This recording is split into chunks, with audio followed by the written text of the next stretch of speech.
In general, you could say going to graveyards causes apprehension in people. They're not only a bit sinister, but also evoke tragedy and loss. However, in my case, graveyards were a place to meet and reminisce until what happened a few months ago. When I was little, I had an older sister, and our relationship was great. We played together and told everything to each other. That's why it was so traumatic when I lost her. Out of the blue, she got a terrible disease she couldn't overcome, and she was gone in a matter of weeks. I not only lost my sister, but also my best friend, and I had to start a new life in the middle of my childhood. It was difficult, but I managed to keep going forward while keeping my memories of her. I used to visit her grave frequently to clean it and bring her flowers. I would tell her how I was doing and would share with her things I didn't even tell her mom. I sometimes felt as if she actually answered and as if she was happy that I was doing well.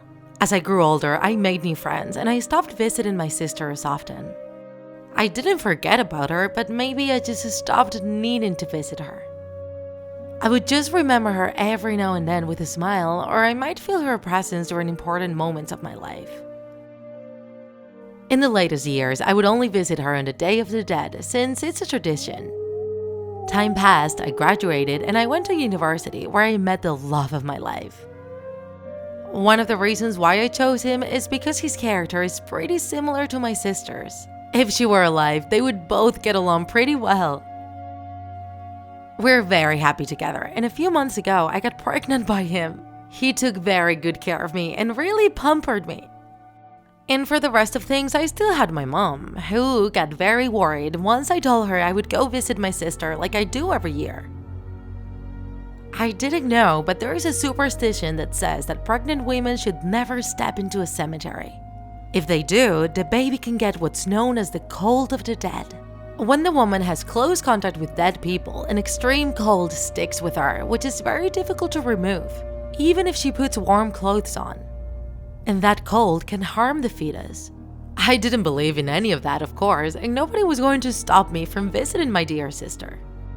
I didn't tell my mother anything, and I made sure to go at the last minute before they closed the graveyard so I wouldn't bump into her.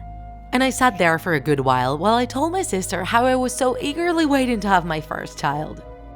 I was so excited that time flew by, and when I realized it, it was already dark. I ran to the entrance, but the gate was closed. And I couldn't just climb the fence in my current state.